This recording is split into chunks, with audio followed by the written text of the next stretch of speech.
The courtroom fell silent as the small boy took the stand.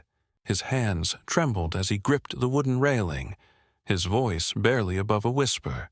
But when he spoke, his words sent a chill through the entire room. "The cops beat me." A murmur spread through the courtroom. The judge shifted in his seat. Reporters fumbled for their pens. At the defense table, 2 officers in crisp uniforms sat motionless, their faces unreadable, their hearts pounding. No one had expected this, especially not them. The boy, 12-year-old Jamal Carter, took a shaky breath. His swollen lip, the bruises on his arms, they told a story before he even spoke. But what no one in the courtroom knew, what no one was prepared for, was that the real shock was still minutes away. Before we continue, comment where you're watching from, and subscribe for more gripping stories. The silence in the crowded courtroom was thick, pressing against everyone like an unseen force. Jamal Carter, just 12 years old, stood at the witness stand, his small hands gripping the wooden railing. His bruised arms were exposed beneath the short sleeves of his button-up shirt, and the swelling on his lip was still fresh. Every eye in the room was on him. Some were filled with sympathy, others with doubt. The judge, an older white man with graying hair, cleared his throat and adjusted his glasses. He had seen many cases in his years, but something about this boy, the fear in his eyes, the way his fingers gripped the railing like it was the only thing keeping him standing, made him hesitate. On the other side of the courtroom, the 2 police officers, Daniels and Murphy, sat with their arms crossed, their faces stony and unreadable. But the tension in their clenched jaws and stiff shoulders told a different story. They had assumed this would be easy, a formality. They had told themselves, no one will believe a poor black kid over us. But now, they weren't so sure. The air conditioning hummed faintly, but it did little to ease the weight in the room. Rows of spectators sat shoulder to shoulder, packed tightly into the wooden benches. Community members, reporters, activists, all were here to witness this moment. At the front row, Jamal's mother, Lisa Carter, sat with her hands clasped together so tightly that her knuckles were white. Her eyes were red from crying, but her expression was set. A mother desperate for justice.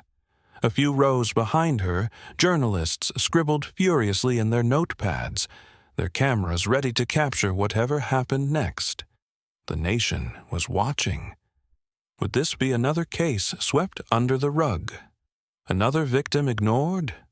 Or was this the moment that everything changed? Jamal was small for his age, but his spirit was unbreakable.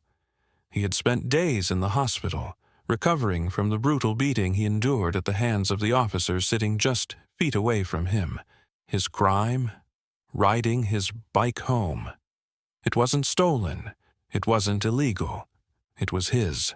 But to Daniels and Murphy, 2 white officers who patrolled his neighborhood with suspicion, the sight of a young black boy riding through the streets at night was enough. Enough to stop him. Enough to throw him to the ground. Enough to make him bleed. Jamal didn't want to be here. He wanted to be at home, playing video games, eating his mom's cooking, being a kid, but he had no choice. Because if he didn't speak up, who would? Daniels, the older of the 2, sat with his jaw clenched, his fingers drumming against the defense table. His tan uniform was pressed and clean, but his hands had done dirty work. He was known in the community, not for protecting it, but for patrolling it like a hunter looking for prey. Murphy, the younger officer, sat beside him, his posture stiff, his forehead beaded with sweat. Unlike Daniels, he wasn't arrogant. He was afraid. He had followed orders that night. He had thrown Jamal to the ground, pinned his arms back while Daniels punched him. And now, he was realizing what it meant to be exposed. Because if the court believed Jamal, their badges wouldn't protect them. The judge adjusted his glasses, looking at Jamal. "Are you ready to testify?" he asked. Jamal swallowed hard. His mother held her breath. The officers barely blinked. Then Jamal nodded. His voice was small, but steady. "Yes, Your Honor." And with those 3 words, the battle for truth had begun. Jamal swallowed hard, his small fingers tightening around the wooden railing of the witness stand. The courtroom felt too big, the faces staring back at him too many.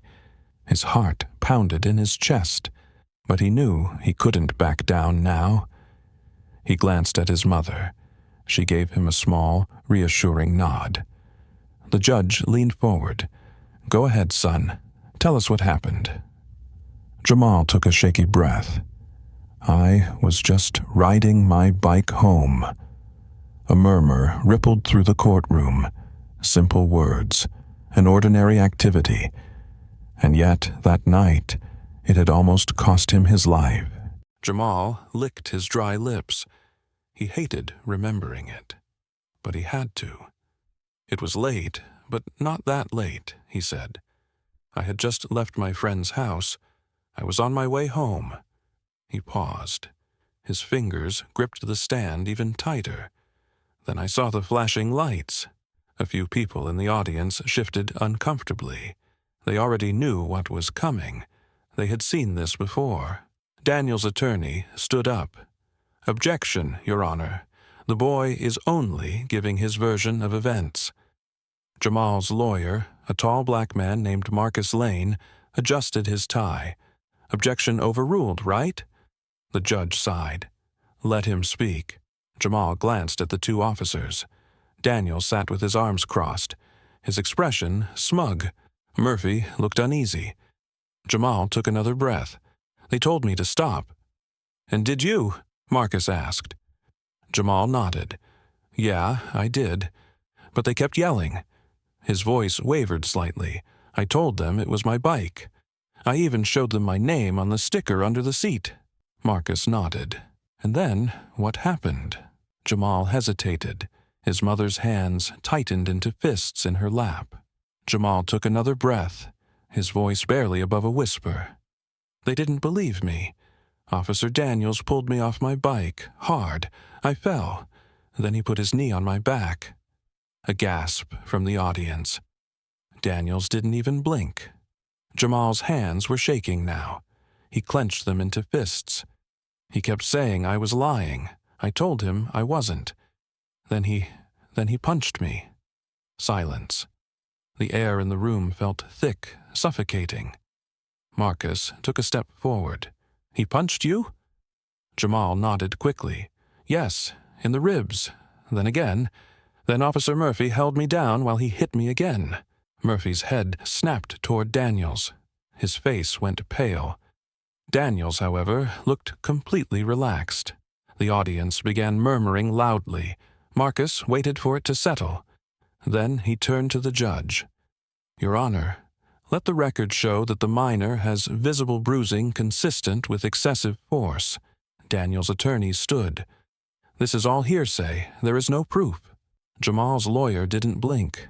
"No proof? The kid is sitting here covered in bruises." Daniels chuckled under his breath. Jamal looked straight at him, anger bubbling in his chest. He had laughed that night, too. Laughed while Jamal begged him to stop.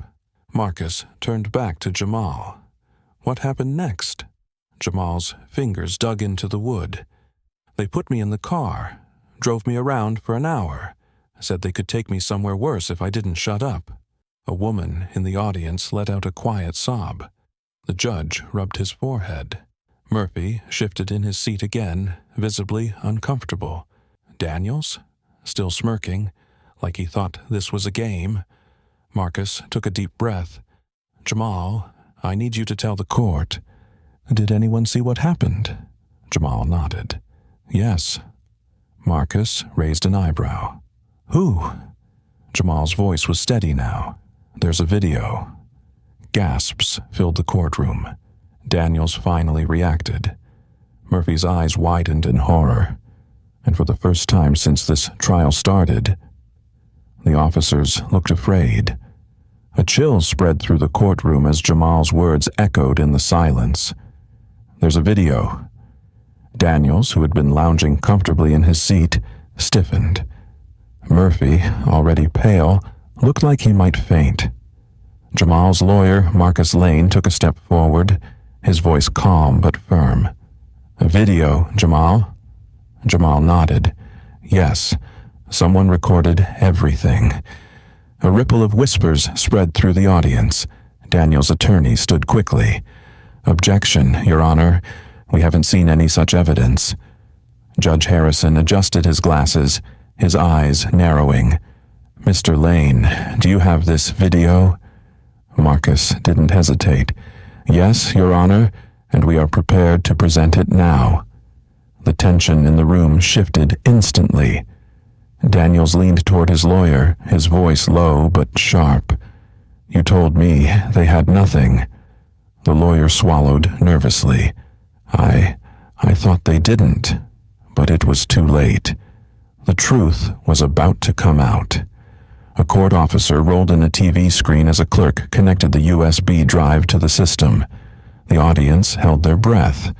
Jamal didn't turn away. He needed everyone to see. The screen flickered. The footage began. The first few seconds showed a dark street, dimly lit by street lamps. Then Jamal, riding his bike, a police car creeping behind him. Then, the moment everything changed, the red and blue lights flashing. The voices on the video were clear. "Daniels, get off the bike." "Jamal, it's mine. I live right down the street." "Daniels, did I ask? Get on the ground." The audience gasped as Daniels grabbed Jamal, shoving him to the pavement. On the screen, Jamal's small body hit the ground hard. Murphy stood nearby, his arms crossed, watching but doing nothing. Then came the first punch. A woman in the crowd let out a sharp gasp. Then another punch. Jamal's mother covered her mouth, tears rolling down her face. And then, the moment that made the courtroom erupt, Daniels laughing as Jamal cried for help. The video ended. Silence. Then, chaos. People stood from their seats, shouting, "Arrest them! This is disgusting. They can't get away with this." The judge banged his gavel. "Order! Order!" Daniels, for the first time, looked nervous. His confidence shattered. Murphy, shaking, turned to his lawyer. "What do we do?" Daniels, still trying to maintain control, stood up. "This is being taken out of context," he shouted. Marcus turned to face him, eyes blazing. "Out of context? You punched a child." Daniels shut his mouth, because there was no excuse. Jamal looked at Daniels, his voice steady. "You thought no one would believe me." Daniels' jaw tensed. Jamal didn't look away, but they do now. A beat of silence. Then the judge spoke. "Officers Daniels and Murphy, stand up." They did. "I am ordering an immediate investigation into your actions. You are both suspended without pay, pending review." Murphy slumped in his chair. Daniels glared, but he knew it was over. Jamal had won. And the world was watching. The courtroom remained tense as the judge's ruling settled over everyone like a storm cloud. "Officers Daniels and Murphy, stand up," Judge Harrison had said. "You are both suspended without pay, pending review." Daniels' face turned red. Murphy looked ready to collapse. But just when everyone thought the biggest moment had passed, the real shock was about to hit. As the gavel banged against the wooden desk, signaling the judge's decision, Murphy suddenly spoke. "Wait!" The room froze. Daniels whipped his head toward him, eyes wide. "Murphy, shut up!" But Murphy stood up, his entire body shaking. His guilt was eating him alive. His lawyer whispered frantically, but Murphy ignored him. He looked directly at the judge. "Your Honor, I have something to say." Daniels slammed his hands on the table. "Don't you dare!" Murphy turned to Jamal. and in front of the entire courtroom he said, "Everything he said was true." Gasps rippled through the crowd. Jamal stared, shocked. Murphy's lawyer buried his face in his hands. Daniels, however, lost it. "You idiot," he barked. "Shut your mouth." Murphy took a deep breath. Then he turned to Daniels. "You told me we'd get away with it." A ripple of whispers filled the courtroom. "You said he was just a kid," Murphy continued, his voice trembling, "that no one would believe him, that we could scare him, rough him up a little, and that would be the end of it." Daniel's face twisted with fury. "You're lying." Murphy shook his head. "No, I'm finally telling the truth." He looked back at the judge. "I held Jamal down. I let it happen, but I swear I didn't hit him." His voice cracked. "I should have stopped it." A woman in the crowd broke into tears. Jamal's mother covered her mouth, overwhelmed. Daniels jumped to his feet, pointing a finger at Murphy. "You coward! You're throwing me under the bus?" The judge banged his gavel. "Enough!" Daniels was breathing heavily now, looking around the courtroom as if searching for an escape. He turned to his lawyer. "Fix this." But his lawyer stayed silent, because there was nothing left to fix. Murphy's confession had just buried them both. Marcus Lane, Jamal's lawyer, stood. "Your Honor, given this new confession, we request immediate action." The judge nodded. "I have heard enough." He turned to the officers. "Daniels, Murphy, you are both under arrest for excessive force and misconduct." The courtroom exploded. The bailiff stepped forward, pulling out handcuffs. Daniels snapped, "This is a setup! This is—" Click. The metal cuffs tightened around his wrists. His face turned red with rage, but there was nothing he could do. The system he had once controlled was now turning against him. Murphy didn't resist. He simply nodded as the cuffs clicked around his wrists. Maybe, in his own way, he knew this was justice. Jamal watched it all unfold, his heart pounding. Daniels was dragged toward the exit, shouting. Murphy looked over his shoulder one last time at Jamal, and in a voice barely above a whisper he said, "I'm sorry." Then he was gone. The room remained silent. Then Jamal's mother rushed forward, wrapping her arms around her son. Tears streamed down her face. "You did it, baby," she whispered. "You did it." Jamal, for the first time in weeks, felt safe. The courtroom remained frozen for a long moment after the officers were led away in handcuffs. Jamal's mother, Lisa Carter, held her son tightly, tears streaming down her face. For the first time in weeks, Jamal felt safe. The people who hurt him were no longer untouchable. The system had finally worked in his favor. As the tension in the courtroom settled, the room erupted with voices. Some clapped, some cheered, others wiped away tears. Justice, finally. This boy is brave. They thought they'd get away with it. Jamal turned and saw the reporters scrambling to get their headlines out. Cameras flashed, phones recorded. His story was no longer just his own. It belonged to everyone who had ever been silenced. Marcus Lane, his lawyer, crouched down next to him. His voice was softer now. "You did good, kid." Jamal looked up at him. "Will they go to jail?" he asked. Marcus sighed. "Murphy might get a plea deal for cooperating. But Daniels?" He nodded toward the exit. "He's done." Jamal exhaled. "Does this mean it's over?" Marcus gave him a sad smile. "For you, maybe. But for others, this fight isn't over." Jamal nodded slowly, understanding. His battle was won, but the war against injustice, that was still going. Meanwhile, in a holding cell downtown, Murphy sat on a metal bench staring at the wall. For years, he had been a follower. He had watched Daniels abuse his power over and over, and he had stayed silent. And now he was paying for it. A young officer walked past the bars and hesitated. "Murphy?" Murphy looked up. "I saw the video," the officer said. "You should have stopped him." Murphy nodded, because he knew it was true, and now there was no taking it back. Before leaving the courtroom, Jamal was asked if he wanted to say anything. He took a deep breath. Then he stepped forward. The room fell silent again. His voice was calm but strong. "They thought no one would believe me." A pause. "They thought their badge meant they could do anything." Jamal looked around the room at the faces watching him. But today, everyone saw the truth. His fingers gripped the railing one last time. "I hope no other kid has to go through this. But if they do, I hope they know their voice matters." The moment he stepped away from the stand, the room exploded in applause. Jamal's mother wrapped him in another hug, sobbing. Marcus Lane placed a hand on his shoulder. The judge nodded approvingly. Even some of the younger police officers in the room lowered their heads, ashamed of what had happened. Judge Harrison cleared his throat, bringing the room back to order. "This case will serve as a precedent.